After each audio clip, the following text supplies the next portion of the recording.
Bueno, vamos a comenzar, pensando que algunos se nos pueden ir sumando en el camino, algunas. Bienvenidos nuevamente a este segundo taller, que es parte del ciclo Analizando la industria de los influencers en Chile.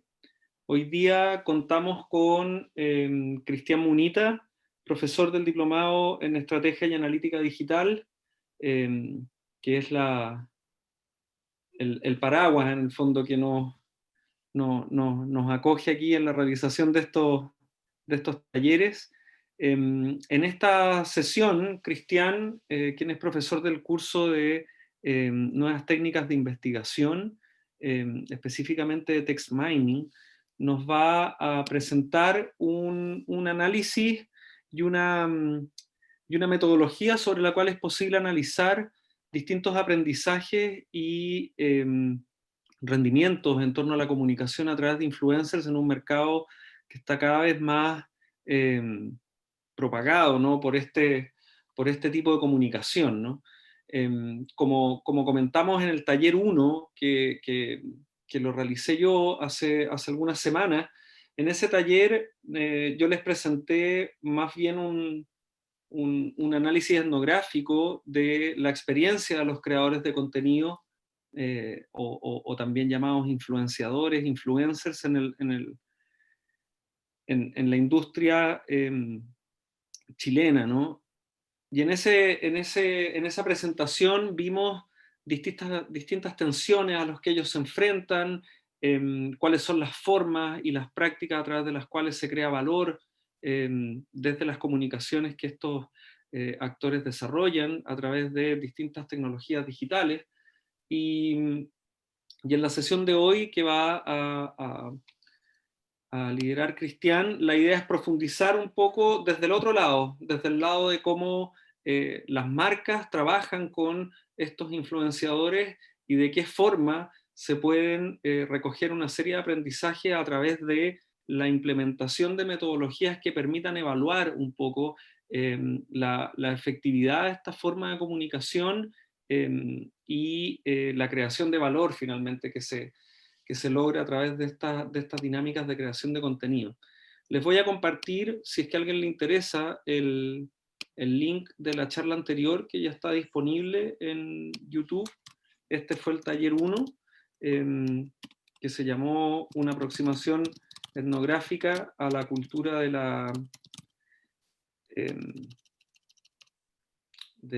se me olvidó el título exacto, pero era a la cultura de la promoción, para que lo puedan revisar si les interesa.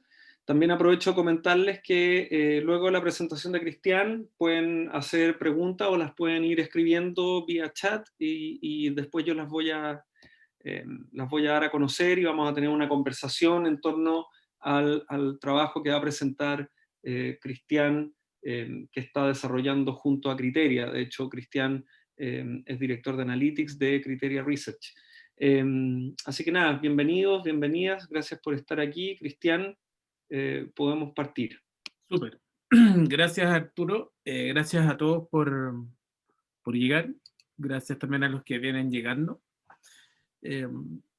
Antes que nada, al fondo, como plantear un poco desde dónde nos situamos a la hora de hacernos esta pregunta. En el fondo, como a diferencia de Arturo, nosotros, claro, yo no estoy en la lógica de estudiar los influenciadores hace mucho tiempo, y nos topamos básicamente en una pedida como específica de un cliente, es decir, cómo ayudarlo a identificar como esta industria, ¿ok? ¿Ven? Un minuto más.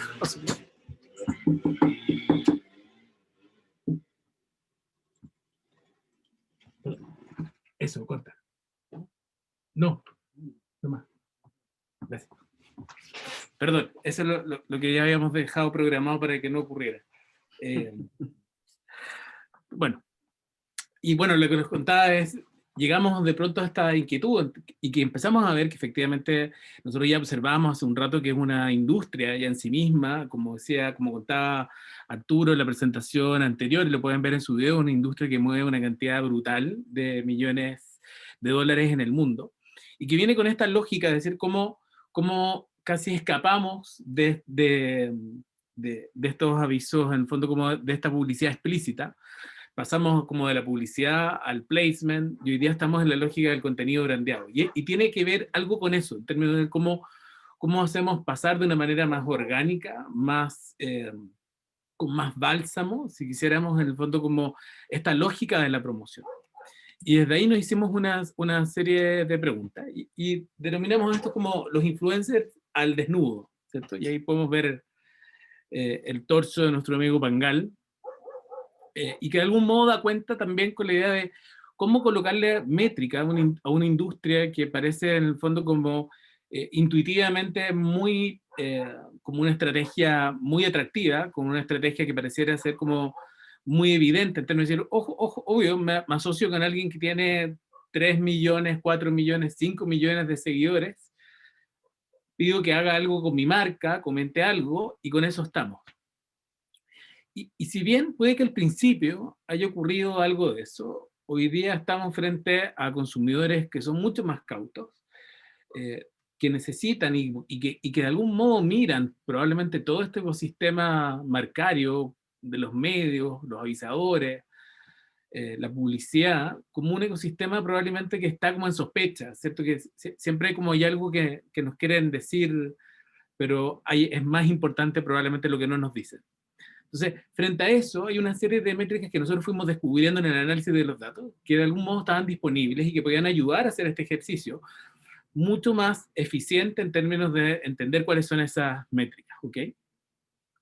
Entonces, esto ya es como bastante conocido, pero básicamente, ¿por qué una marca toma la decisión de utilizar un influenciador? Pensemos en Instagram. Yo tengo no sé, quiero colocar un restaurante, quiero que se haga conocido. Básicamente quiero darle visibilidad. Si logro identificar a un buen influenciador que hable algo positivo de este restaurante, probablemente van a aumentar el conocimiento, y si aumenta el conocimiento, aumenta la disposición a querer verlo, y alguien que esté pasando cerca probablemente va a enganchar y va a decir, pasemos a conocerlo. Le da cercanía, porque de algún modo, y ese es el juego que normalmente ocupa el recurso del influenciador, que es esta lógica que es propio de la psicología social, que tiene que ver con que yo confío en mis pares, confío, y esto es algo que lo ha sabido la publicidad de toda la vida, es decir, yo confío en aquellas personas que siento como cercanas a mí. Y por lo tanto, las recomendaciones de una persona cercana a mí me acerca, tiene mayor poder de convencimiento y de algún modo hace el tránsito, en el fondo como en un ejercicio comunicativo, es decir, esas propiedades de cercanía que yo puedo tener con el influenciador de algún modo se espera que sean vinculantes con la marca que los patrocina, ¿cierto? Y finalmente también en ese vínculo lo que se espera es que haya en parte un aporte a la construcción marcaria, es decir, no es solamente el propósito, no es solamente la venta, sino que es decir, ok, esta marca al conectarme con este influenciador también me está diciendo cómo quiere ser en la vida, cómo quiere ser esa marca para los consumidores, para los usuarios, es decir, me dice algo también de la personalidad de esa marca. ¿Okay? Entonces hay una vinculación que tiene que ver no solamente desde la visibilidad, hacerla más propia, sino que contarme algo de la marca, más allá del producto, más allá del servicio en específico. Entonces, esa es un poco la dinámica. Y desde acá, normalmente cuando uno mira, y es la lógica de cualquier medio de comunicación, las métricas habituales nos hablan básicamente del alcance, es decir, a cuántas personas logramos llegar con un determinado medio, y entendemos que en este caso los influenciadores son un medio más, y particularmente el perfil, es decir, cómo es la audiencia a la cual me conecta un determinado diario de circulación, una radio, un canal de televisión, un programa de televisión o un influenciador.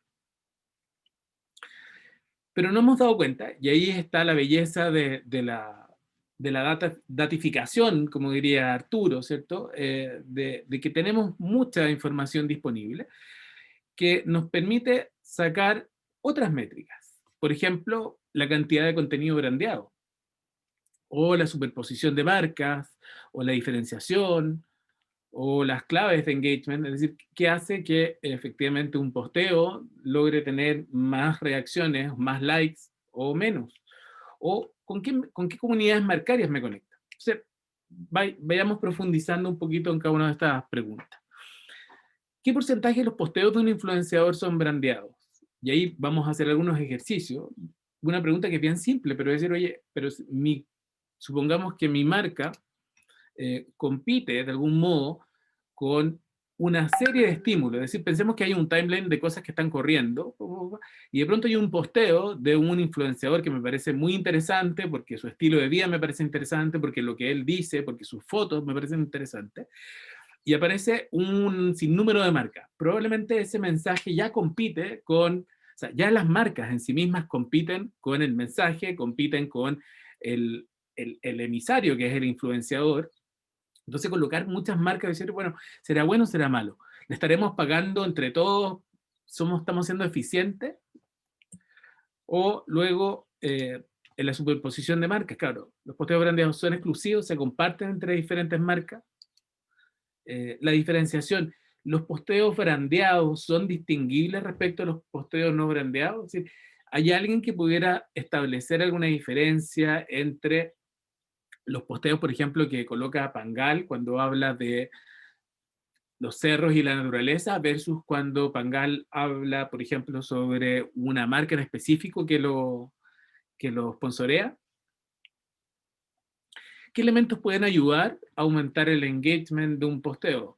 Si le colocamos un perro, si le colocamos una palabra en particular, hay ciertas palabras, nosotros hicimos en un ejercicio anterior, por ejemplo, que, claro, habían algunos elementos que tenían que ver con el call to action, es decir, como un llamado corto y directo a hacer algo, y que efectivamente eso, cuando era, en ese caso era un tono promocional, efectivamente tenía una respuesta distinta. Pero de pronto podrían haber otros elementos como el día, el horario en que decido colocar un posteo, o los elementos visuales que pueden ser más atractivos, o palabras, ¿cierto? Pero hoy día existe la posibilidad, a partir de los datos, porque uno puede extraer esos datos, y existen las herramientas para, en el fondo, extraer esa información y poder ayudarnos a tomar una mejor decisión. Es decir, ¿cómo yo le ayudo a un influenciador que está trabajando para mi marca a que mejore el performance de lo que queremos hacer? Si lo queremos un vínculo efectivo, no queremos que ese influenciador deje de ser quien es, ¿cierto? Sin embargo, queremos que lo que él de algún modo postee, su comunicación brandeada, el content branded, ¿cierto?, sea vinculante con algo positivo y que de algún modo me lleve hacia la marca. Y finalmente, entender con qué comunidades de marcas o medios nos conecta un influenciador, entendiendo de que detrás de cada influenciador hay un mundo de personas. Entonces uno debería entender, bueno, estas personas, ¿qué es lo que tienen en común? Aparte de seguir a este influenciador, probablemente siguen a otras marcas, siguen a otros medios, pueden seguir incluso a otros influenciadores. Y esa es información que, en el caso del restaurante que yo quiero promocionar, podría ser de mucho interés, porque me podría ayudar a definir qué otros influenciadores podrían ser relevantes, qué otras marcas pudieran ser tal vez marcas con las cuales yo me pudiera asociar, o bien directamente otros influenciadores con quien trabajar. Entonces, hicimos algunos ejercicios y queríamos en este caso mostrarle algunos datos. Y esto es parte del rol, un poco lo que hacemos siempre desde Analytics, que es, en el fondo, sea donde sea, ya estemos dentro de una empresa, asesorando, etcétera. Todas las áreas como de análisis de datos, que hoy día yo creo que en el fondo quedan pocas áreas que no estén en el ejercicio de analizar datos, están en esta lógica de cómo separar variables, cómo distinguir procesos, cómo generamos mecanismos de prueba, cómo generamos evidencia para poder definir, en base a un conjunto de hipótesis de trabajo, elementos que nos ayuden un poco a ir ganando un capital de conocimiento que nos ayuda a tomar mejores decisiones. Entonces, para este caso en particular, tomamos un conjunto de influenciadores, tomamos algunos influenciadores nacionales y otros extranjeros, extrajimos sus posteos y nos quedamos con los más recientes, ¿ok? Básicamente tomamos del 2017 en adelante, nos quedamos con 15.000 posteos. Aquí ya hay un dato que nos llama la atención, probablemente el 2020 pasan dos cosas, estamos en pandemia, el año no ha cerrado, Pero fíjense que el 2016, y asumiendo que esta es una muestra como representativa de influenciadores, llama la atención de que esto tuvo un pic en el 2016, baja el 2017, vuelve a bajar el 2018, vuelve a bajar el 2019, y probablemente va a proyectar en una cifra muy similar o cerca de los 3.200 si nosotros proyectáramos al cierre del año. Entonces, ya hay un dato, algo pasó aquí. Entonces, o estamos en un proceso en que esto probablemente está madurando y hay una serie tal vez de recomendaciones que ya están siguiendo los influenciadores de qué manera hacer esto de manera más eficiente y más orgánica. Entonces, miremos a quiénes fuimos a extraer. Fuimos a buscar a Francisco Saavedra, a Carlos Cocina, a Juan Pablo Queraltó, yo entiendo que todos los conocen, Kiel Calderón, Miquel Zulueta, que probablemente puede ser menos conocido para ustedes, es un cocinero, es un chef, probablemente lo han visto en algunos programas de televisión, Pangal Andrade, famoso, Mario Ruiz, que es un youtuber mexicano, Virginia de María, probablemente la conocen, Lenguas de Gato, que es una youtuber o un influencer mexicano, y Miguel Layún, que es un influencer también mexicano que es deportista, ¿okay? Es jugador de fútbol. Entonces, fíjense que de todo lo que sacamos del 2017 al 2020, a la fecha, logramos identificar cerca de 2.400 posteos asociados a una marca. ¿Y eso cómo lo hicimos? Básicamente creamos una función para, primero extrajimos a través de un proceso que se llama scrapping, web scrapping, donde nos conectamos y logramos extraer todos los posteos de estos influencers. Y luego todos esos posteos fuimos a mirar qué posteos tenían en sus textos el signo arroba o el gato o el hashtag, básicamente para identificar al menos un síntoma de marca. Pero obviamente estos personajes mencionan o arroban una serie de cuentas que no necesariamente son marcas, por lo tanto, de ese subconjunto, de ese conjunto grande de textos, en el fondo separamos todos esos textos que tenían o estaban antecedidos por un gato o por una arroba, básicamente nos quedamos con un subset y eso después con un juicio básicamente como de experto. Entre nosotros fuimos identificando las que evidentemente eran marcas y por lo tanto privilegiamos las marcas más relevantes. Pero solamente con eso logramos identificar cerca de 2.400 posteos asociados a una marca, lo que implica un 17% de contenido brandeado, lo que ya en sí mismo nos parece que no es poco.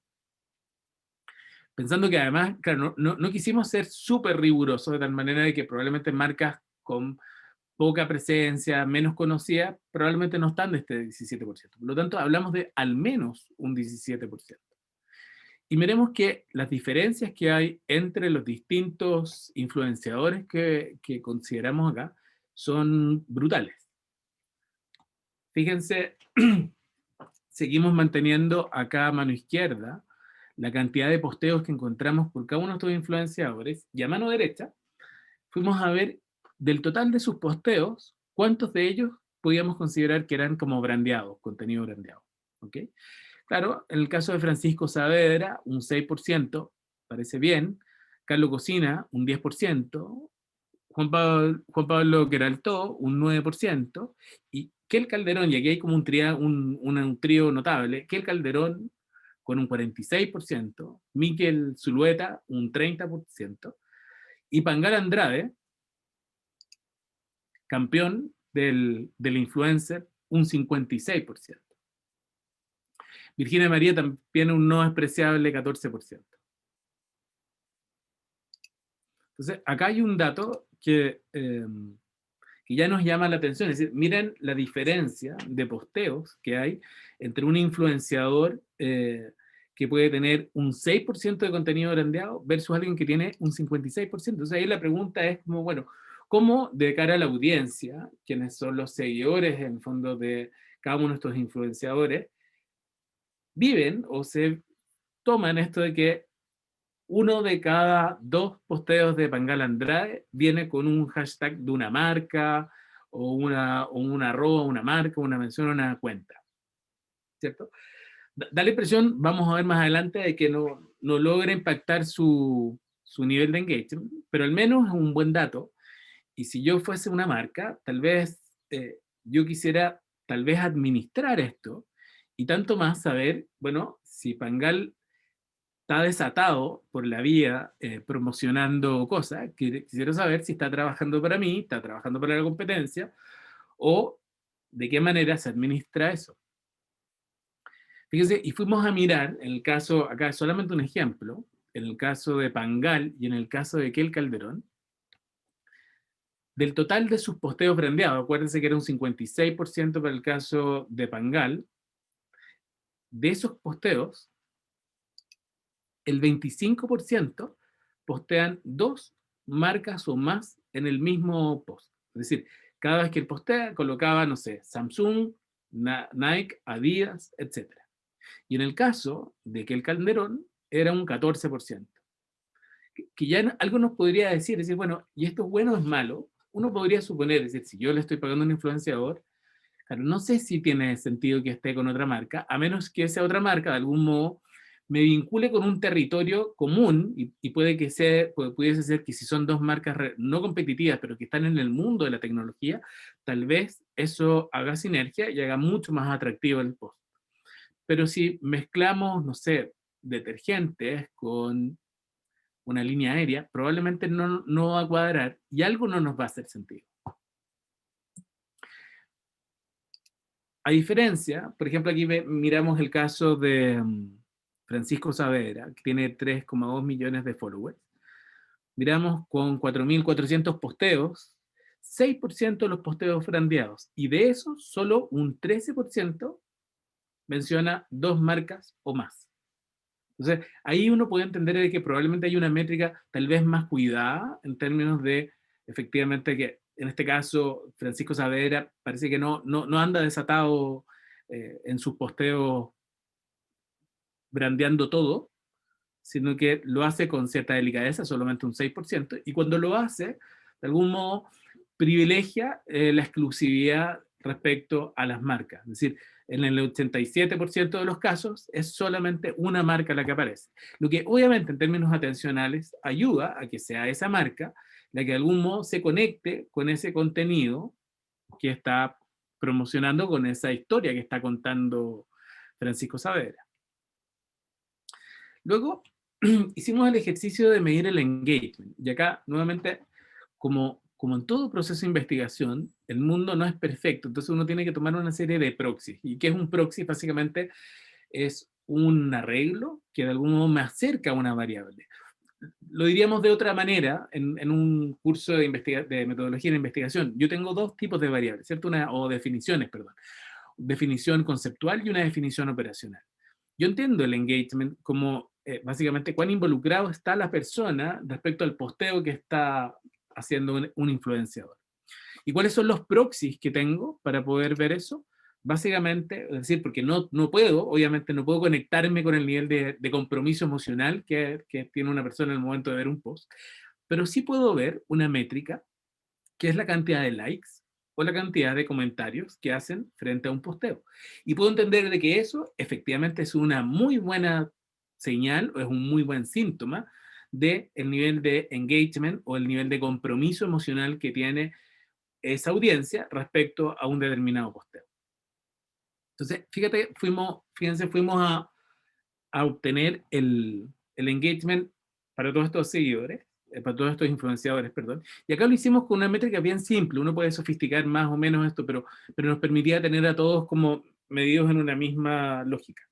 Acá lo que hicimos es, tomamos en el fondo como la suma de todos los de todos los likes y de todos los comentarios que le hacen a un post, y lo dividimos en el fondo por la cantidad de seguidores. ¿Ok? Y eso nos da un ratio que nos permite decir, bueno, Francisco Saavedra ha tenido en general con 4.400 posteos, tiene cerca de 3 millones de seguidores, y cada vez que él postea, en promedio, tiene un 0,7% de engagement. Carlos Cocina un 0,7%, Juan Pablo Queraltó un 0,7%, etc. Y vemos que básicamente tenemos 3 grupos. Laquel Calderón con un 1,7%, Miguel Zulueta con 1,4%, o la Virginia María con 1,6%. Y después tenemos los campeones, donde aparece Pangal, que aparece con mucho mejor engagement, 2,3%, Mario Ruiz 3,4, 5,2 lenguas de gato, y Miquel Layún con 2,1%. Fíjense que luego, como ya sabíamos cuáles de estos posteos eran brandeados y no brandeados, quisimos ir a mirar, en el fondo, bueno, si tenía algún tipo de impacto eh, los posteos con marca versus sin marca. Y fíjense que encontramos una relación bien directa. Cada vez que Francisco Saavedra generaba un posteo con marca, el nivel de engagement bajaba un 6%. Es decir, se reducía su nivel de impacto. Carlos Cocina un 16%. 44% Juan Pablo Queraltó, que yo creo que en algún minuto, yo creo que todos lo vimos, y tal vez la industria de los influencers, yo creo que pasó como su nivel de visibilidad para el resto, que no estaba metido en Instagram, más visible, cuando Juan Pablo Queraltó en el fondo apareció como el niño símbolo, cuando nos mostraba así como en unas imágenes, él limpiando el baño, como una serie de cosas que caían prácticamente en lo absurdo. Y fíjense que es a él quien más se le castiga en esta diferenciación entre posteos brandeados versus no brandeados. Y en general en todos baja, 15% que el Calderón, 8% Miguel Zulueta, 8% Pangal Andrade, tampoco se salva, 13% Mario Ruiz, 27% Virginia María. Es decir, y que pudiera haber, y esto es parte de lo que uno debe ir investigando, es decir, ok, eso tiene que ver tal vez porque hay un uso excesivo o hay una manifestación muy explícita de la marca, no es creíble ese posteo. Los únicos casos donde vimos algo positivo eran Lenguas de Gato, pero en realidad, para ser justo, tenía muy pocos posteos brandeados, y Miquel Layún, que es este deportista, que efectivamente él está auspiciado por una marca, una marca de ropa deportiva, entonces pudiera por ahí estar el vínculo. Pero en términos generales, lo que vemos es que cada vez que hay un posteo brandeado, el nivel de engagement que tiene ese posteo tiende a bajar versus cuando los comparamos con los mismos posteos de esos influenciadores que no tienen una marca. Entonces, como decimos ahí, en el fondo el contenido brandeado claramente no es inocuo. Por lo tanto, eso nos tiene que de algún modo poner alerta en términos de cómo hacerlo de tal manera, cómo controlar las variables de tal manera que efectivamente este ejercicio esté a nuestro favor desde el punto de vista de la marca y no solamente la contribución del influenciador. Que yo creo que para mí es la pregunta como definitiva, es decir, ¿esto es un win-win o estamos en realidad endorsando contenido al fondo al influenciador, pero que pudiera tener poco rédito para las marcas que lo patrocinan? Fíjense algunas diferencias. Fuimos a mirar nuevamente el engagement de Pangal Andrade, y cuando miramos sus posteos sin marcas, él obtiene un engagement de 2,4%. Con una marca, baja a un 2,2%. Y cuando ya tiene dos marcas o más, baja un 17% respecto al posteo sin marca. Y en el caso de Francisco Saavedra, que si bien tiene mucho menos posteo brandeado y tiene menos tasa de engagement, nos pasa lo mismo. Sin marca, un 0,7%, con una marca, un 0,6%, y con dos marcas o más, 0,4%, un 14% menos, un 43% menos. Entonces, nuevamente no es trivial. Y esta relación la vimos prácticamente en todos los influenciadores. Y uno pudiera colegir o concluir de que probablemente es un fenómeno del medio. Es decir, cada vez que yo abuso en la mención de marcas, pierdo la magia que tenía que ver como con esta vinculación de algún modo orgánica, o que pretende ser orgánica entre el influenciador y la marca. Entonces, cuando coloco muchas marcas, probablemente se pierde esa magia, rompo ese cristal, y lo que tenemos acá es probablemente una especie de castigo o una desvinculación finalmente en el contenido. Y algo que encontramos también que no es menor es que no todas las marcas funcionan de la misma manera. Fíjense que cuando controlando más o menos que postean en un periodo equivalente, cuando miramos el nivel de engagement de Pangal posteando Adidas, mirábamos que era un 1,8%, pero cuando postea desde Samsung, es decir, haciendo mención a un producto o una cuenta de Samsung, aumenta un 2,3%. En el caso de Pancho Saavedra, fíjense, con Omo, 0,4%, Chevrolet, 0,8%, y Sky, la línea aérea, 3%. Entonces, nuevamente, ¿cómo empezamos a juntar? Es decir, no da lo mismo las marcas, porque hay algunas marcas que probablemente uno debería hipotetizar que son vinculantes como con el territorio de contenido, con el ámbito en el cual uno le pudiera adjudicar cierta credibilidad a este influenciador. Probablemente yo le creo a Pancho Saavedra por el programa que hace, que él me diga cosas respecto a una camioneta que funcione, porque lo veo ahí y veo la camioneta y entiendo que hay un uso. Lo mismo alguien que tiene que estar volando por cada uno de sus viajes, etc. Pero cuando veo tal vez a Pancho Saavedra hablándome de Homo, bueno, puede que en una de esas no sea alguien a quien yo le adjudique máxima competencia o credibilidad en su vinculación con una categoría que tal vez me parece distante. Otro análisis que nos pareció interesante y que puede ser súper obvio, pero lo entretenido y lo que llama la atención es que hoy día tenemos los datos para poder comprobar esto. Y eso es parte también de lo que, de algún modo, que queremos mostrarles. Es decir, no solamente son hallazgos desde el punto de vista de la comunicación, sino que son hallazgos gracias a la existencia de data. Fíjense que en el caso de Pancho Saavedra, la gran mayoría de sus posteos ocurre los sábados o en la tarde o en la noche. Y eso coincide efectivamente con que se emiten el programa o las repeticiones de su programa, Lugares que Hablan. Y también vemos que hay en el fondo, algún aumento de sus posteos el día domingo en la noche, que es cuando se emite el programa Contra Viento y Marea. Tomamos el ejemplo de otro influenciador, que es Juan Pablo Queraltó, y fíjense que, obvio, él, que tiene un programa que se llama Sabingo, que se da los sábados y domingos de la tarde, coincide que la mayoría de sus posteos ocurren en este periodo. Y claro, si yo fuera eh, Queraltó, si fuera Pancho Saavedra, tiene todo el sentido que de algún modo estimule la audiencia que está viendo esos programas y por lo tanto postee. Tiene todo el sentido. Entonces, efectivamente eso refuerza. Ahora, y para ser justo, hicimos el ejercicio de decir, ok, ya, pero estos son todos los posteos. Cuando separamos los posteos brandeados de los no brandeados, los que efectivamente tenían una alusión a una marca, no comparten este comportamiento y de algún modo se desmarcan de esto, como de tratar de llevar aguas hacia el programa de televisión. Lo que nos pareció que era un dato interesante y era justo mencionarlo. Porque acá uno podría decir, ok, claro, me ayudo con el patrocinio de Homo o Unimark, etcétera, pero en realidad lo que estoy haciendo es llevar agua hacia el molino de mi programa de televisión. La verdad es que no vimos eso y vimos que habían pautas súper separadas entre los posteos brandeados versus los posteos no brandeados.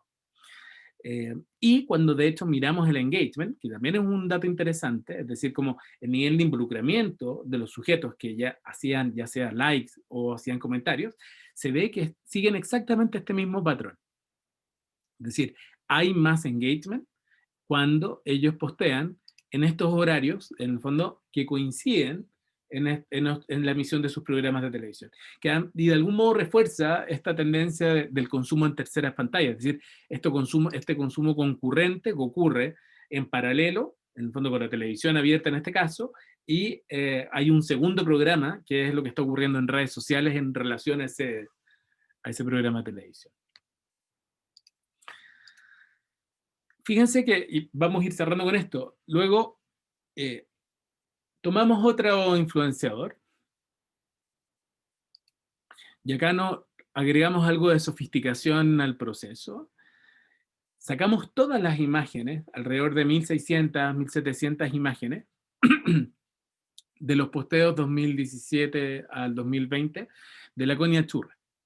Y acá trabajamos a través de un proceso de redes neuronales convolucionales, en el fondo que, que de algún modo lo que hacen es sacarnos mucha información de cada una de las imágenes, vectoriza cada una de estas imágenes como en capas, y a partir de esas capas lo que va haciendo es entregándome un nuevo dato, y, y a partir de esos datos hicimos un ejercicio de clusterización, ¿ok?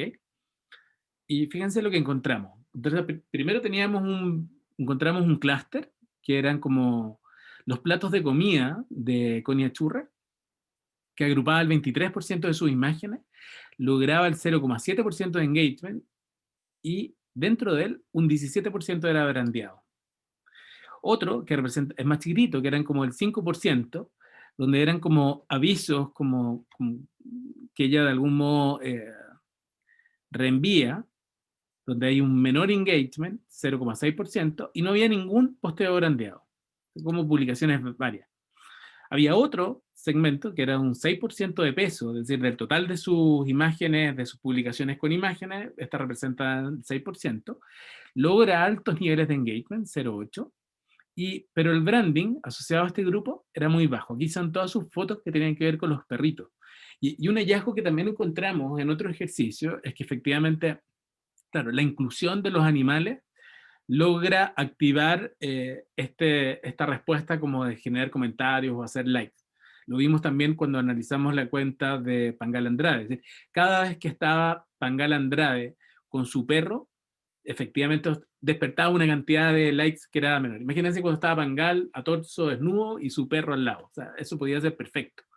La duda que uno pudiera tener como avisador es decir, ¿cuánto de eso de verdad chorrea o termina yendo como vinculante hacia la marca, y si esa vinculación es positiva? Luego encontramos otro que tenía que ver así como los cuadros de la comunidad churra, un 26%, 0,7% en engagement, 8% de branding. Después, las imágenes de ella, que tienen que ver como básicamente su cara, eran como especies de selfies, donde ella está como en primera plana, un 12%, con un 1% de engagement y un 3% de branding. Y finalmente encontrábamos un grupo que no era chico, que hace un 30%, que fíjense como la naturaleza eran postres, platos, en general cosas dulces. Y acá la magia es que efectivamente a partir de estas redes neuronales y a través de un ejercicio de clusterización, acá lo hicimos básicamente a través de un ejercicio de clúster jerárquico, pudimos identificar estos segmentos que son vinculantes de algún modo, tanto con el branding, nivel de branding, vemos que cambian en función de los niveles de branding y cambian en función del nivel de engagement. Uno puede decir, ya, pero no es tanta la diferencia. Sí, comparto, uno puede decir, hay algo entre el 0,6 y el 1%, pero la clave, y acá es donde creo que está el billete, donde está la belleza, es que si existen métricas, quiere decir que entonces nosotros podemos seguir investigando de cómo hacerlo mejor, cómo traspasar, por ejemplo, este 0,8 donde están los postres y que hay un 22% de branding. Es decir, oye, ¿cómo le ponemos más branding? ¿Cómo le ponemos más engagement? En algo que parece que gusta, que tiene que ver con esta cosa como con el mundo de la repostería, el mundo feliz que son los cúgenes y cosas ricas que hace la Cognac Tour. Entonces, acá el dato es que efectivamente hay data. Esa para mí es una información que es clave y que explotando esas data es donde nosotros podemos en el fondo ayudar a tomar mejores decisiones. Ya seamos nosotros influenciadores, seamos avisadores o seamos en el fondo una agencia digital que muchas veces administra o oficia como de manager de estos influenciadores, porque me va a ayudar a que mis clientes como agencia logren un mejor objetivo. No es solamente la lógica de decir, oye, conectarme con 10 millones como audiencia, porque en realidad sabemos que eso no es real. Acá es donde vamos viendo efectivamente el peso de esa interacción. Acá nos hacíamos una pregunta más compleja y que nos lleva a un territorio que es más delicado. En el fondo, ¿podría una máquina diferenciar posteos brandeados de Samsung de otros posteos? Y acá lo hicimos porque queríamos básicamente hacer un ejercicio con una sola marca. y parte de las cosas que, bueno, uno trata de enseñar cuando hace un modelo matemático, básicamente es, claro, yo tengo que trabajar balanceando ciertas muestras. ¿Por qué? Porque si yo tengo una muestra donde tengo que de 100 posteos, 90 son brandeados y 10 no son brandeados, bueno, si le pido a una máquina que haga una apuesta, la máquina no es nada tonta, va a decir, bueno, 90 sobre 10, no hace ningún esfuerzo. Entonces, acá es donde empezamos a colocar ciertos como parámetros como desde Analytics, en términos de decir, ok, la máquina, para que aprenda, la tengo que someter como al escenario de mayor complejidad de aprendizaje. Y en el caso, cuando yo tengo en este caso, una variable dicotómica, es decir, brandeado o no brandeado, es cuando la dispersión es máxima. Y eso se obtiene cuando tengo 50% con una categoría y 50% con la otra categoría. Entonces, balanceamos una muestra dentro del conjunto de los posteos de la comunidad churra, nos quedamos con una muestra balanceada de posteos brandeados y posteos no brandeados. Aplicamos algunos algoritmos de Machine Learning, como Super Vector Machine, como redes neuronales o como regresión logística. Y lo que vemos ahí no es súper bueno. Entonces, para serles franco, un buen modelo uno aspira a que tenga un nivel de precisión como del 80, 85%. Sobre 80 uno se queda como espiritualmente tranquilo como investigador. Y acá estuvimos como lejos de eso. Entonces, fíjense que el 66, 67, 68% representan cuántas veces mi predicción de que era brandeado o que no era brandeado acertó respecto al valor real. Entonces yo tengo como los datos ordenados, mi predicción versus el dato real, y veo el porcentaje de acuerdos. Entonces no fue muy grande el porcentaje de acuerdos.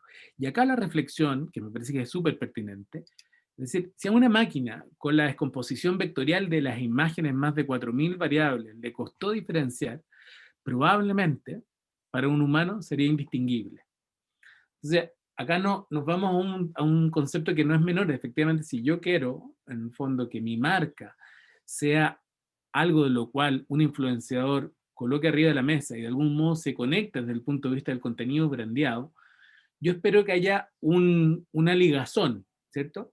Pero si un ser humano no puede distinguir un contenido brandeado versus uno no brandeado, quiere decir que probablemente la marca es parte del paisaje, es algo que se va a perder y probablemente estoy siendo ineficiente en el uso de ese recurso. Para ir cerrando, eh, otra cosa que vimos en este caso con los seguidores de Conia Churra es que ellos siguen también a otras cuentas. Y las podemos ir a mirar y podemos jerarquizar esas cuentas corrigiendo el efecto del volumen. ¿A qué me refiero con el efecto del volumen? Es como, claro, que encontremos en la red seguidores de Conia Churra, en la red que sigue a Conia Churra, a muchos seguidores de Cristiano Ronaldo, no es ninguna noticia, no nos va a decir mucho. Piensen que Cristiano Ronaldo tiene más de 24 millones de seguidores. Por lo tanto, si yo saco una muestra aleatoria de personas que están en Instagram, lo más probable es que ellos sigan a Cristiano Ronaldo. Por lo tanto, no es noticia. Entonces luego lo que tenemos que hacer es identificar aquellas cuentas que se siguen más en términos relativos a pesar de la cantidad de seguidores que tienen esas cuentas. De algún modo normalizamos esas variables. Y esta métrica nos permite identificar otras cuentas que orgánicamente son más vinculantes con la cuenta de Comunidad Churra. Y eso es lo que yo les decía al principio, es decir, si logro identificar cuáles son esas cuentas, logro entender de que hay una comunidad o una constelación, es como un territorio de contenido que de algún modo es vinculante. Entonces cuando miramos, claro, la gente que sigue a Comunidad Churra, tiende a seguir con mayor probabilidad, obvio, Comer y Sanar, que es un programa de él, que de ella es una cuenta, pero ya no es tan obvio, empieza a seguir a Chile Huerta, a FM2, a La Tercera Más Deco, a la Virginia de María por el tema gastronómico, a Patio Oriente, que es una tienda de decoración en Barrio Italia, a la Alejandra Valle, que es una periodista, a la Renata Bravo, que es una humorista, periodista. Entonces, fíjense cómo ya nos empezamos a conectar con ese mundo. Por lo tanto, si aquel territorio para quien Connie Achurra era un buen representante, también lo es cada uno de los influenciadores que pudiéramos tener acá, o cada uno de los medios o territorios de algún modo de contenido que lo está vinculando con esto. Entonces la Connie Achurra nos vincula, y efectivamente, con el mundo, y nos vincula con una audiencia que privilegia el tema de la comida, que privilegia el tema de la decoración, probablemente un público más femenino, etc. Entonces, lo que estoy diciendo es algo que es bien obvio, pero otra cosa es tener el dato y otra cosa es tener efectivamente la intensidad de, efectivamente, que podemos ir a mirar una serie de marcas que pueden ser tal vez mucho menos conocidas, pero que podemos potenciarle porque tienen el mismo mérito y nos conectan con el mismo territorio al que nos conecta la Connie Churra. Entonces, para cerrar y en conclusión, luego de haber hecho este ejercicio, para nosotros nos quedan como 5 temas principales. Uno, el contenido brandeado no parece ser inocuo, por lo tanto, hay que saber efectivamente cómo utilizarlo. Por lejos, la mejor relación es un posteo, una marca. Ya veíamos un poco con distintos casos cómo efectivamente la audiencia de algún modo penaliza, castiga estos posteos multimarca. Luego, también vimos que el influenciador no sirve para todas las marcas. Es decir, ahí es donde tenemos que ver nuevamente cuál es el contenido, cuál es el territorio de mi marca y cuál es el territorio del fondo en que naturalmente trabaja ese influenciador. Finalmente, hay que elegir muy bien el cómo y el cuándo, que tiene que ver con cuáles son los recursos que utilizo a la hora de postear y cuándo. Ya veíamos que era contingente, por ejemplo, con algunos eventos, con alguna emisión de algunos programas. Y con lo que cerrábamos, si no existe diferenciación, el contenido brandeado es parte del paisaje.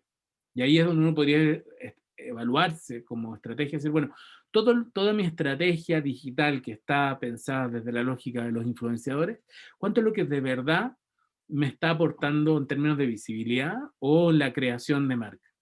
Porque si es parte del paisaje, probablemente va a ser muy poco. Y para cerrar, eh, nosotros creemos que acá hay una tremenda industria que efectivamente tiene un tremendo aporte para el mundo digital, pero acá el desafío es aprender a optimizar la actividad de estos influenciadores en el fondo con más data. Por lo tanto, entendemos que esto es un soporte y hay que establecer una relación permanente entre la agencia digital, el avisador y la agencia de los datos. Y de la misma manera en como en digital hablamos del always on, acá también deberíamos estar en una lógica de un always on, pero en learning, es decir, estar permanentemente aprendiendo, equivocándonos, identificando qué cosa funcionó, qué cosa, de tal manera que vamos todos los días, todos los meses optimizando hasta que logramos identificar cuál es ese tono, todo ese estilo, que para ese influenciador en relación a mi marca, en el fondo haga la diferencia y esté al servicio finalmente del propósito. Eso. Muchas gracias, Cristian, por esta presentación. Yo los invito a todos y todas que están aquí siguiendo atentamente esta conversación, que vayan escribiendo sus preguntas en el chat. A mí me gustaría me gustaría plantear una pregunta que tiene que ver un poquito con el proceso metodológico asociado, ¿no? Porque eh, hay un trabajo que tiene que ver con la recolección de los datos propiamente tal, y con las decisiones en torno a cómo recoger esa cantidad de datos, qué fierros ocupo, ¿no? Y hay otras decisiones que tienen que ver con... Dejo de presentar para que te veamos la cara, ¿no? Sí, sí, Perfecto. como... Me da igual. Bueno, te decía que hay una dimensión que tiene que ver con cómo recolecto los datos, ¿no? Que es como el mundo de los fierros, donde hay varios gustos, preferencias, como esto funciona mejor, esto no. Eh, y el otro mundo tiene que ver, y que en realidad yo creo que es previo al elegir los fierros, ¿no? Eh, es cómo vamos a analizar esa información, porque hay un mundo de posibilidades ahí. Eh, Tú mismo presentabas acá cómo podemos calcular o qué tipo de cálculo podemos hacer para ver la relación entre mayor engagement, definiendo engagement de tal forma, cómo poder interpretar el hecho de que un influenciador o influenciadora trabaje con dos marcas al mismo tiempo o tres versus una, qué decisiones nos permite tomar ese dato, en fin. Me gustaría un poco que nos contaras ese proceso, pensando en las herramientas que uno tiene que incorporar para poder meterse en esta conversación, ¿no? Sí. Primero, claro, hay que hacerse de los datos. Ujú, Y yo te diría que para eso, y hoy día hay programas como R o como Python, tienen una serie de librerías que hoy día efectivamente uno googlea y encuentra la librería que funciona exactamente para hacer lo que uno necesita.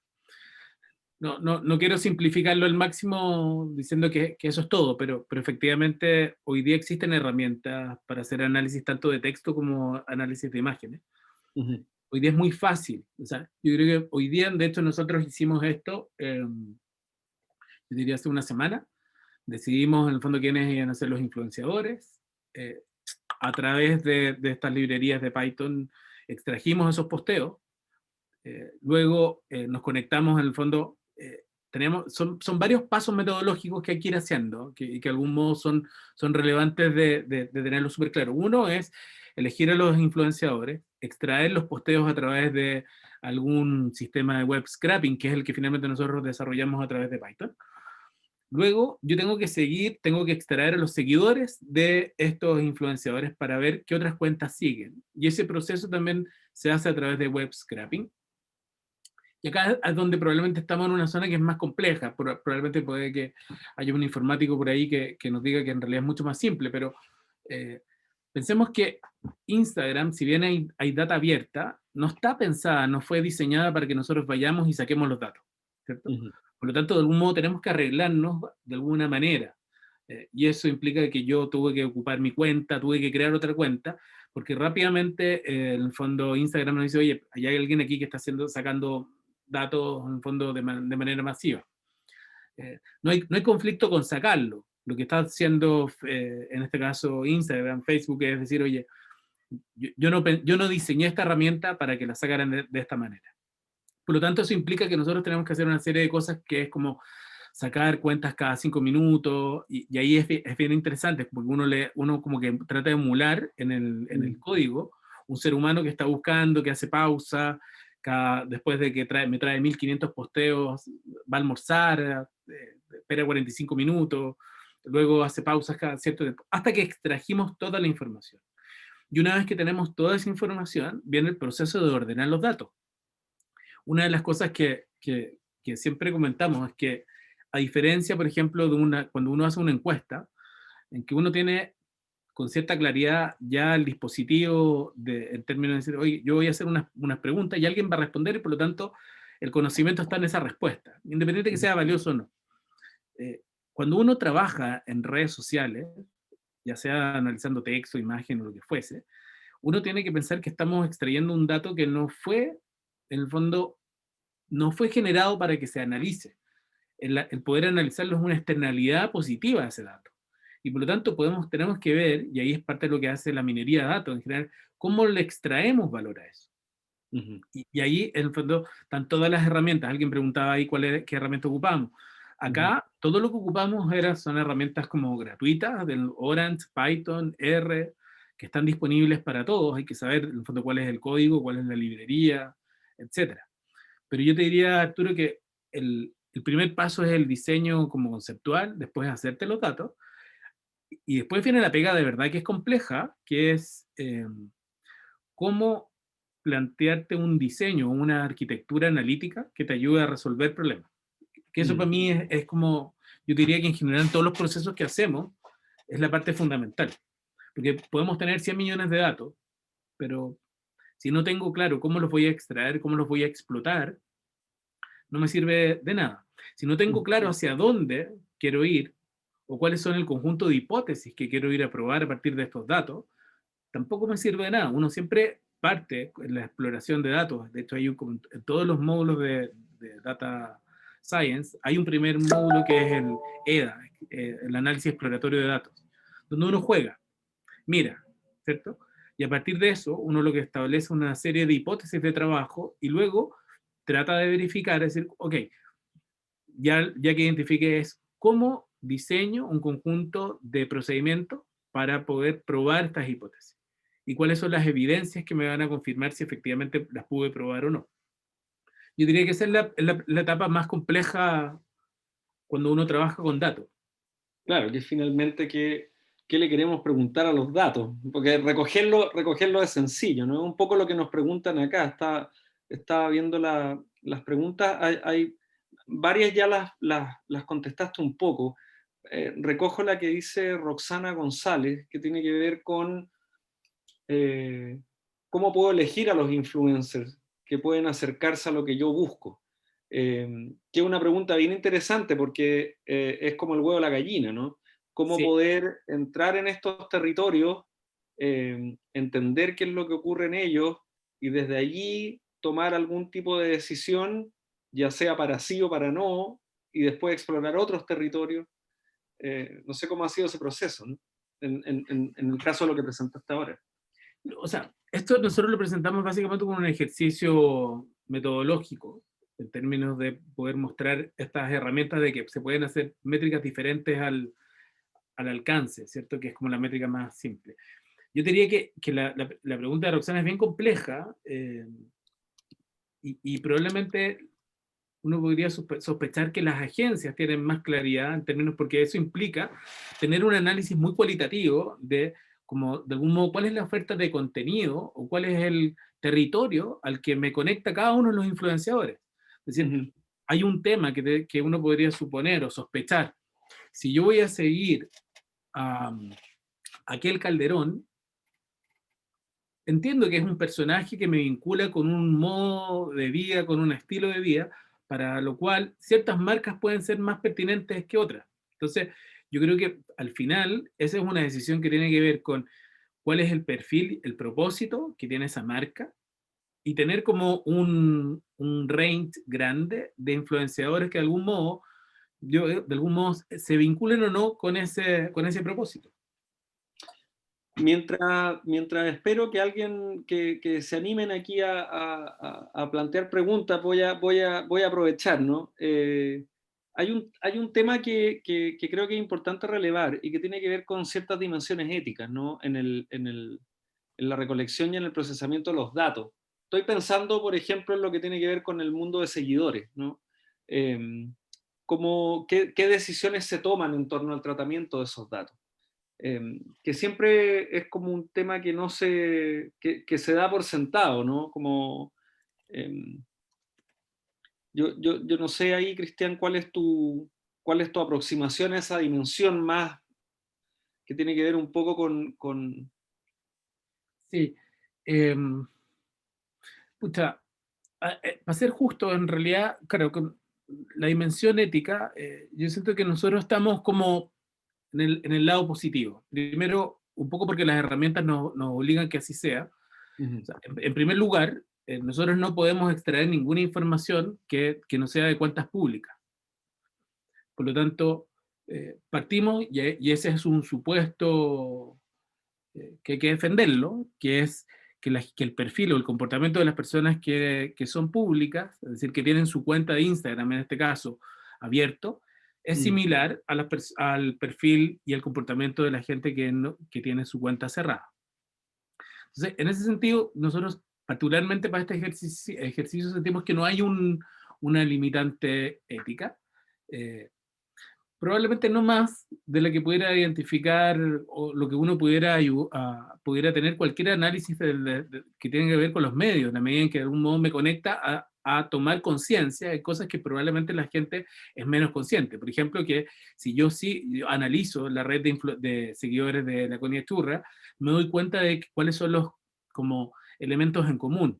Ujú. Entonces, logro identificar una serie de herramientas que de algún modo podrían ser útiles para promocionar ciertas marcas o ciertos productos, etcétera. Y eso lo que estoy haciendo es colocarle al servicio, básicamente, de que una marca se comunique o logre un mejor fiato con una determinada audiencia o con un determinado mercado. Claro. Particularmente para este ejercicio, yo diría que en general no vemos como riñas éticas, menos cuando básicamente solamente accedemos a cuentas públicas.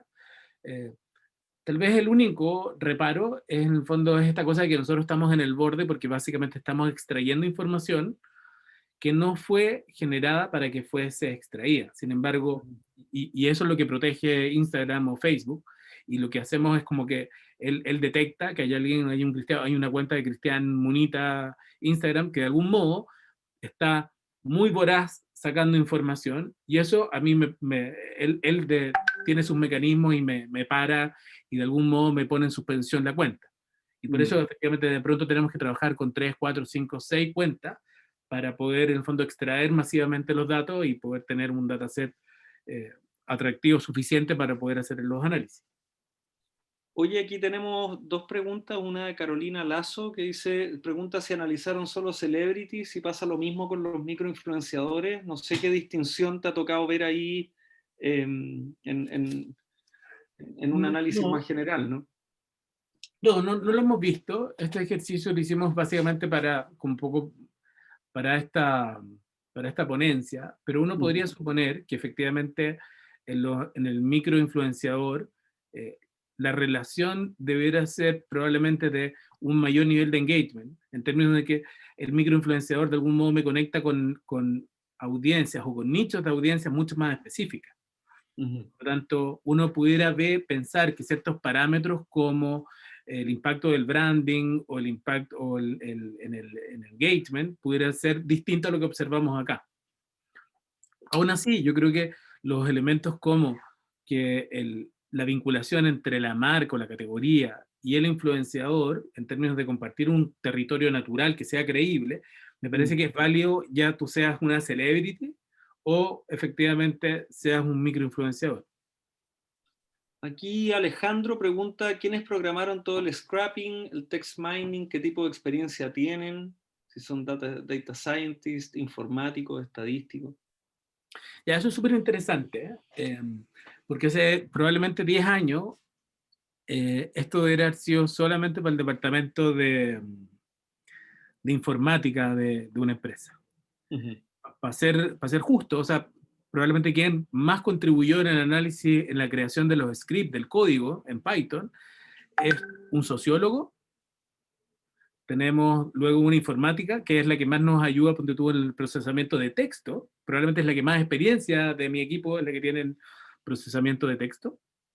Y finalmente yo, que soy psicólogo, pero que tengo esta pata un poco al otro lado, que es de análisis de datos. ¿Te fijas? Pero y hoy día eso es súper interesante, porque efectivamente no es casual. Yo diría que en general lo que yo estoy viendo es que los sociólogos, los psicólogos, que más psicólogos sociales, los biólogos, los geólogos, geógrafos, están súper bien entrenados, los estadísticos, por cierto, en este mundo de los datos. Es decir, esto ya no es va mucho más allá de la informática. Claro. Entonces, y al mismo tiempo, como de algún modo se han simplificado el acceso a los datos, el acceso a los códigos, las herramientas están mucho más a la mano. eh, Esto ya no es en el territorio duro del informático o el ingeniero en sistemas, al contrario. Aquí Bárbara de la Fuente pregunta, voy en la línea de la pregunta anterior respecto a la elección de influencers, ¿es obligación que tengan perfil famoso, que sean como celebridades, que tengan un número de seguidores?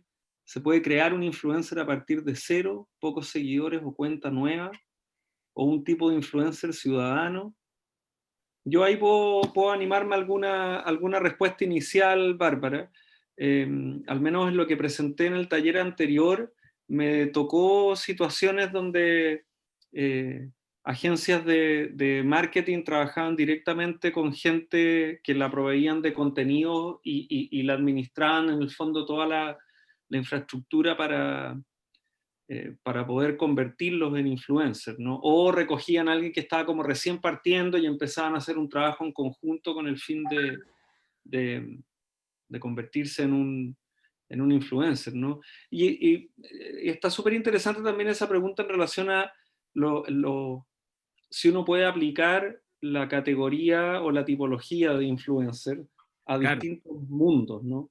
O sea, Eh, ahí queda como de cajón si vamos a tener eh, constituyentes e influencers. claro, claro.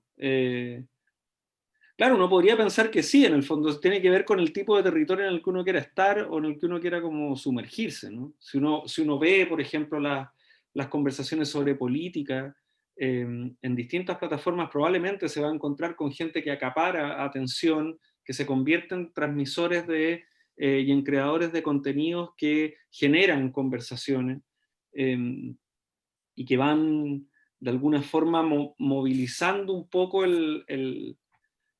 los temas y sobre qué se conversan, ¿no? Una especie como de creadores de agenda, ¿no? Y está súper interesante seguirlos. De hecho, personalmente estoy como en ese foco, como hay que empezar a observar ahí un poco porque eh, también se plantean preguntas como se ha visto en otros países. De hecho, hace poco veía que en Estados Unidos unos colegas que participaron en algunas de las actividades que hemos hecho en la universidad hace un tiempo, sacaron un estudio donde veían los influencers en política ahora en relación a la elección de Estados Unidos, ¿no? De presidente. Y aparecen preguntas interesantes que tienen que ver con cómo se hace la distinción respecto del pago que hay detrás de esos contenidos también. O sea, opera la misma lógica o le aplicamos la misma lógica de no solo de negocio, sino que de transparencia a ese tipo de contenido. Yo tengo que hacer un disclaimer público de que estoy haciendo que estoy promoviendo ideas políticas que me las están pagando principalmente algún partido, no sé, o algún Esto es un candidato. punto, No tengo idea. claro, es un punto interesante. De hecho, nosotros ya en varios influenciadores empezamos a ver la presencia del tag ads en términos como advertising. Hoy día lo ponen de una manera bien tímida, donde probablemente nadie sabe qué implica eso. Pero va hacia el camino que tú mencionas, en términos de, va a llegar un minuto, y entiendo que en Estados Unidos está regulado, donde explícitamente yo te tengo que decir que todo el desarrollo de contenido que estoy colocando en este posteo, de algún modo está auspiciado por una marca. Entonces, yo creo que también va hacia el camino de transparentar cuando de algún modo lo que te estoy contando tiene alguna intención. Mm, Entiendo que en Estados Unidos básicamente lo que se trató de evitar es una demanda por publicidad engañosa. Entonces, en esa lógica, me parece que también hay una beta, sobre todo mirando en el tema político, que va a ser importante hacer ese disclaimer. mm, totalmente. Carolina Lazo, ya para ir cerrando, aprovechamos de agradecer aquí el interés eh, en la extensión de este taller, ¿no? Carolina Lazo pregunta, y depende del producto o servicio, ¿no? Si es algo muy masivo o si quieres llegar a un público más específico. Me imagino que tiene que ver con cómo se toman las decisiones de con quién trabajar.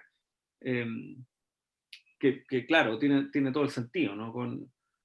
Y ahí de nuevo el ejercicio de levantar los datos y de hacer alguna aproximación inicial a cómo se comporta me gusta el concepto que planteaste, Cristian, de territorio, ¿no? Como em,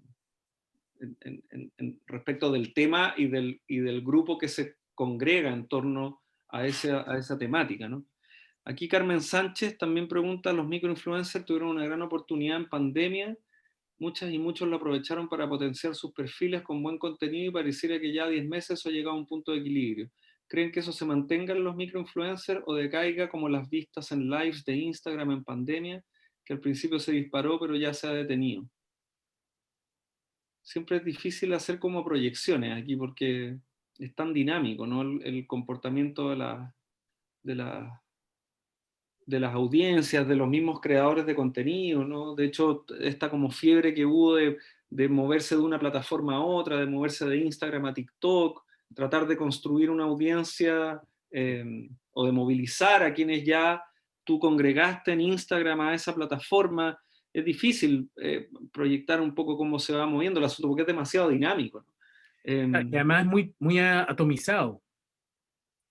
Vamos a estar llenos de microinfluencers para cada tema, por cada nicho. Ahora, Claro. desde la lógica de las marcas, yo creo que efectivamente el concepto de territorio me parece que es correcto, el entendido que hay un territorio de contenido que me vincula. En el fondo nosotros lo llamamos muchas veces en otros ejercicios como constelaciones de contenido. Y una constelación de contenido pudiese vincular cosas que no necesariamente son obvias. Por ejemplo, alguien pudiera, en un territorio, pudiera tener a alguien que le gustan las motos y que le gusta el whisky y prefiere ciertos contenidos musicales, y dados esos contenidos musicales hay una predominancia por ciertos tipos de medios, etc. Entonces, y puede que le guste el cuero, etc. Bueno, es como, para mí, y bien en simple, lo digo como que todo lo que el marketing nos ha tratado de enseñar en los últimos 50 años, que un poco es la psicología social o la sociología de la comprensión, es real. Nosotros deberían haber, en el fondo, una serie de estilos de vida que estén asociados a marcas, a contenidos, a medios, y eso es lo que tratamos de encontrar también con esto. Y el influenciador, de algún modo, lo que hace es tratar de hacer ese puente entre esas marcas y ese estilo. Entonces, el ejercicio claramente es siempre estar buscando quién puede ser. Obviamente la cantidad de seguidores es un dato de la causa, es obvio que eso es súper relevante. La pregunta es si eso es razón suficiente. Sabemos que es una condición necesaria, pero probablemente no es condición suficiente. Claro, tal cual. Oye, Cristian, me gustaría agradecerte mucho la participación en esta actividad, y a la gente que se sumó aquí. Muchas gracias por las preguntas, por el interés. Yo no sé si hay gente que quiera hacer preguntas respecto del diplomado y cómo estas temáticas se insertan en el programa, y qué contenidos y herramientas vamos a explorar. Nos podemos quedar aquí conversando al respecto. Quienes no pueden continuar el resto de lo que queda del día. Y nada, a contar de la próxima semana, este taller, esta segunda sesión, al igual que la anterior que se las compartí hace un rato por el chat, va a estar disponible en el canal de YouTube de la Escuela de Comunicaciones y Periodismo de la Universidad. Así que nada, muchas gracias. Quienes se quieran quedar aquí, nosotros vamos a estar algunos minutos y podemos conversar si tienen alguna duda respecto del diplomado, sus contenidos, los cursos. Cristian también es profesor, así que nos puede acompañar en la conversación. Sí, y de verdad, muchas gracias a todos, fue entretenido, y por la paciencia, ya estamos, he pasado un buen rato. Sí, se hizo liviano, ¿no? Fue como una hora y algo. Gracias, Josefina, gracias, Carla, que se van despidiendo. Si quieren, si alguien tiene alguna pregunta o comentario, pueden hacerlo, pueden ahí abrir el micrófono, no sé, o lo hacen por el chat, lo que les salga más cómodo. Ahí está Valerie, Carolina Lazo. Estén muy bien.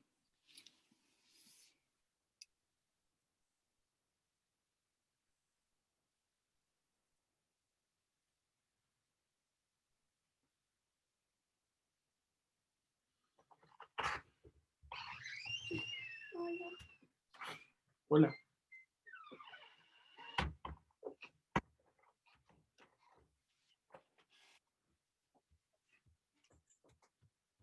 Ahí está Alejandro, chao Alejandro, Ana, que también se fue.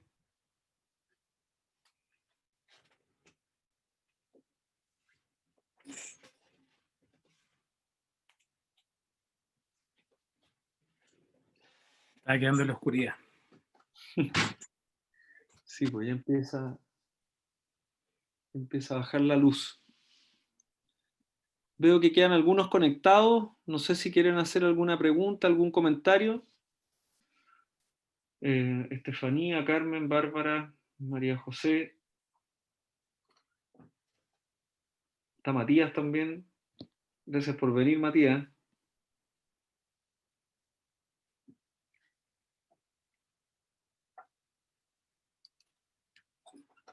Bueno, yo creo que lo podemos ir cerrando.